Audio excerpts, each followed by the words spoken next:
앞서 우리는 사무엘상, 사무엘하 이 두 권의 성경 말씀에서 하나님이 선택하신 다윗 왕의 일대기를 보았습니다. 다윗 왕은 어떤 사람이었습니까? 다윗은 하나님의 마음에 합한 자였다 하는 것이죠. 그래서 내 뜻을 다 이루게 하시라 하나님이 그렇게 말씀하셨던 자였어요. 처음에는 목동이었지만 하나님께서 그를 왕으로 세우셨고 선지자 사무엘에게 기름 부음을 받고 왕이 되는데 왕이 곧바로 된 것은 아니죠. 모진 핍박을 견뎌야 했습니다. 사울 왕의 모진 핍박, 죽음의 위협을 견디고 왕이 되었어요. 그러나 왕이 되고 나서부터 다윗은 하나님께서 큰 평안을 주셨지만 다윗이 범죄하는 사건이 발생하죠. 밧세바 사건으로 인해서 다윗은 범죄하고 그 범죄로 인해서 자신에게 또 큰 환난이 닥칩니다. 그 중에 하나가 이제 자신의 아들 압살롬이 반역을 해서 자신의 자리를 빼앗으려고 한 왕위를 빼앗으려 한 일이 있었습니다. 그때 다윗은 눈물로 침상을 띄울 정도로 회개하였고 하나님께서는 다시 그 왕위를 회복시켜 주셨습니다. 그 상태에서 우리 이제는 열왕기 상으로 넘어가서 다윗의 마지막 때 말년을 보게 되는 겁니다. 이제 중요한 질문이 하나 생기는 거예요. 그렇다면 다윗을 이어서 왕이 되는 사람은 누가 될 것인가? 두 번이나 반역이 있었습니다. 아들 압살롬이 반역을 했었고 또 베냐민 사람 세바라고 하는 사람이 반역을 했었는데 두 번이나 실패했죠. 이 지점에서 이제 열왕기상은 시작을 하는 겁니다. 1절에 보니까 다윗 왕이 나이 많아 늙으니 이불을 덮어도 따뜻하지 아니하였다.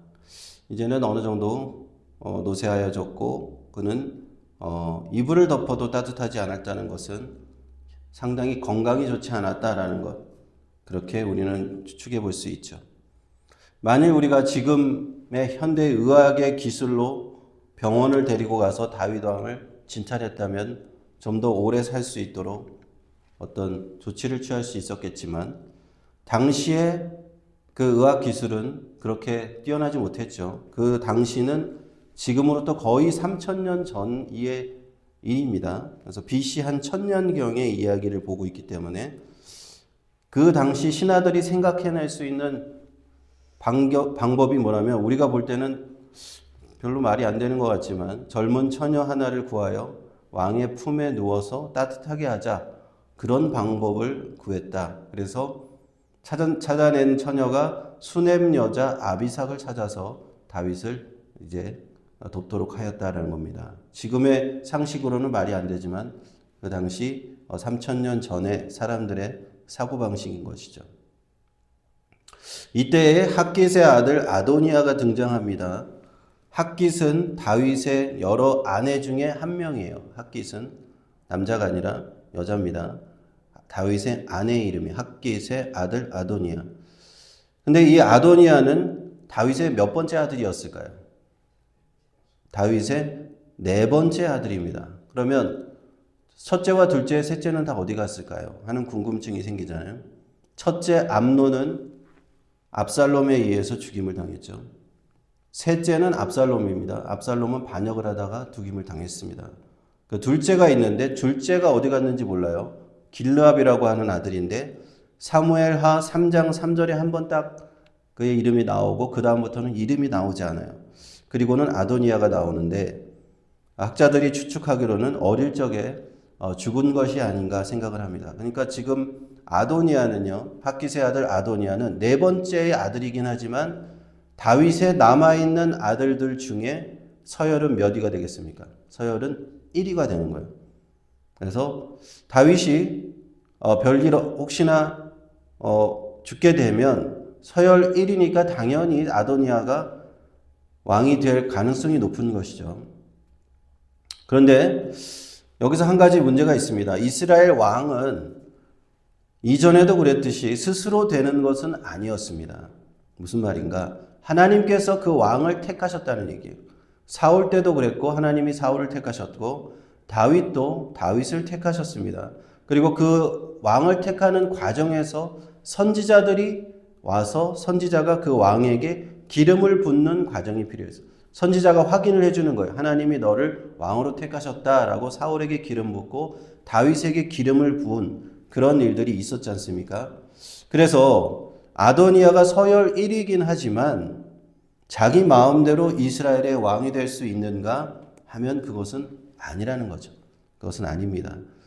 지금 아버지가 아직도 버젓이 그래도 살아계시고 하는 상황인데 하나님께서 아도니아를 왕으로 택하시겠다는 어떠한 말씀도 없었고 선지자가 그에게 기름을 붓지도 않았는데도 불구하고 아도니아가 스스로 왕이 되려고 했다. 5절에 보니까 스스로 높여서 이르기를 내가 왕이 되리라 라고 되어 있잖아요.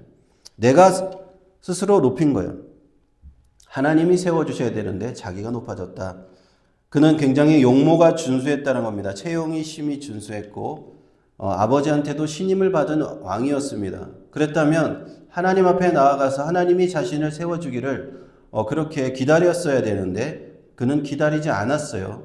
기다리지 않고 자신의 정치적인 세력을 모읍니다. 그 모은 두 사람의 유력한 사람이 장군 요압과 제사장 아비아다를 자신의 편으로 끌어들입니다. 장군 요압을 한번 기억해 보시면은 요압이 누굽니까? 요압은 스루야의 아들들이라 그랬는데 스루야는 누굽니까? 스루야의 아들 요압이라고 되어 있죠. 7절에. 스루야는 또 누군가? 다윗의 누나예요. 이 스루야도 남자가 아닙니다. 여자. 다윗의 누나의 이름이 있어요. 이 누나의 아들이 3명이 있었죠. 요압과 아비새와 아사헬. 아사헬은 죽고 이제 요압과 아비새가 남아 있는데 그 요압이 아직도 다윗 곁에 있는데 처음부터 다윗과 함께 있었습니다. 다윗을 도와서 공을 많이 세우기도 했는데 이 스루야의 아들들이 결정적일 때마다 다윗에게 걸림돌이 된 적이 많았어요. 그래서 다윗이 한번 분노했던 적이 있죠. 이 스루야의 아들들을 내가 제어할 힘이 없다 할 정도로 분노한 적이 있습니다. 자기들의 마음대로 하는 거예요. 다윗 왕의 말을 잘 듣지 않았어요. 그런 사람이 요압이었습니다.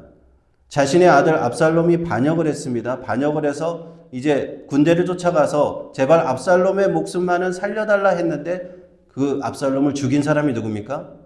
요압이 죽인 거예요.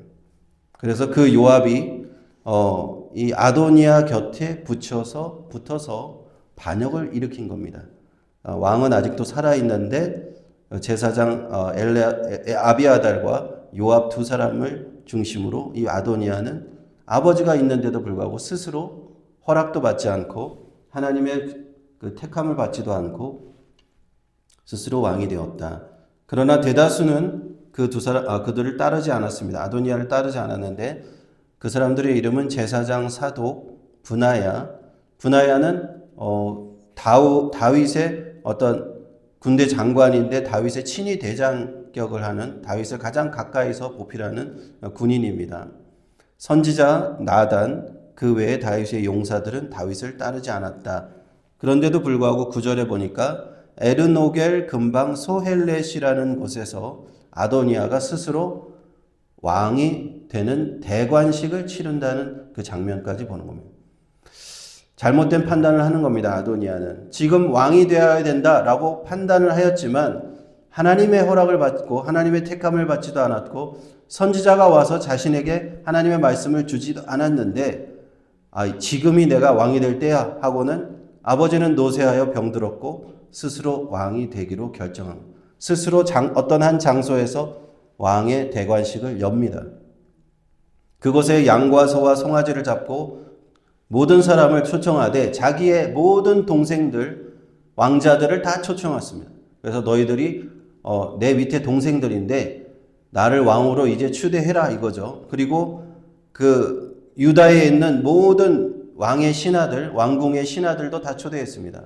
그러니까 너희들도 나를 왕으로 인정해라 이런 겁니다. 그래서 그렇게 되면 자기가 왕으로 합법적으로 인정을 받을 것이라고 생각한 것이죠. 그러나 누구는 초대하지 않았다고 되었습니까? 10절에 보니까 선지자 나단과 분하야, 그 다윗의 친위대장 분하야와 용사들과 동생 솔로몬은 청하지 않았다. 다른 형제들은 다른 동생들은 다 청했는데 10번째 동생 10번째 동생 솔로몬은 청하지 않았어요. 그만큼 그 솔로몬이 당시에 왕위 서열에서 어느 정도 경쟁을 하고 있었던 거예요. 아도니아와 솔로몬이 경쟁을 하고 있던 상황인데 경쟁자만 딱 빼놓고 다 초대한 거예요. 그리고 오늘부터 나를 왕으로 삼으라. 이런 일이 벌어졌습니다. 우리가 어떤 왕국의 고대부터 왕의 후계자를 세울 때 보면 치열한 권력 다툼이 있죠. 우리 조선왕조에서도 뭐 그런 일이 있었고 서로 왕자들이 서로 왕이 되겠다고 치열하게 싸우고 뭐 죽고 죽이고 하는 역사들이 많았습니다. 똑같이 그러한 역사가 지금 열왕기상에서 일어나는 것 같아요. 왕의 후계자였던 아도니아와 솔로몬, 밧세바의 아들 솔로몬 둘 중에 누가 더 힘이 세서 정치적이나 뭐 권력이나 군사력에 누가 더 세서 왕자가 될 것인가 하는 것을 보는 것 같습니다. 그렇지만 성경은 우리에게 전혀 다른 관점으로 이 사건을 봐야 된다라고 말씀하는데 그것은 무엇인가? 하나님이 택한 사람이 누군가 하는 관점이죠. 과연 아도니아를 왕으로 택하셨는가 하나님이 아니면 솔로몬을 택하셨는가 하는 관점으로 봐야 된다는 겁니다. 그래서 후에 보면은 역대상 28장 5절 7절에 보면 이런 말씀을 기록했는데 다윗이 자신의 장로들과 백성들 앞에서 선포한 말이 있습니다. 뭐라고 선포했냐면 여호와께서 내 여러 아들들 중에서 내 아들 솔로몬을 택하여 이스라엘 왕위에 앉히려 하셨다라는 기록이 있습니다. 내가 그의 나라를 영원히 견고하리라 하나님의 말씀이 있었다. 그러니까 이 하나님께서 택하신 왕은 솔로몬이었다는 것입니다. 솔로몬이었는데 아도니아는 스스로 내가 왕에 대한 욕심을 가지고 그 자리를 탐하면서 자신이 내가 그래도 남은 아들 중에는 서열 1위니까 내가 돼야 된다라고 했던 것이죠.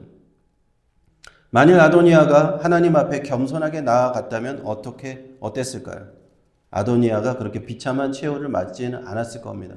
하나님 앞에 구하고 내가 내 욕심을 내려놓고 하나님의 뜻이 무엇입니까? 이스라엘 왕을 다스릴 왕을 하나님은 어떤 왕으로 세우십니까? 하나님의 뜻에 맡기고 나아갔다면 자신의 개인적인 욕심과 권력에 대한 욕심과 자리에 대한 욕심과 이런 걸 다 내려놓고 나아갔다면 아도니아도 하나님 앞에 축복을 받았을 텐데 그는 그렇게 하지 않았다는 거예요. 스스로 높여서 왕이 되려고 했고 그래서 그는 최후의 안 좋은 결말을 맺게 되었다. 오늘 우리에게 주시는 교훈의 말씀은 그것입니다. 내가 내 욕심을 하나님 앞에 내려놓고 하나님의 뜻을 겸손히 받들어야 한다라는 것을 우리는 이 말씀에서 교훈으로 받을 수 있습니다. 오늘 주신 말씀을 우리가 함께 같이 새기면서 우리 하나님 앞에 기도하면서 나아가기를 축원합니다.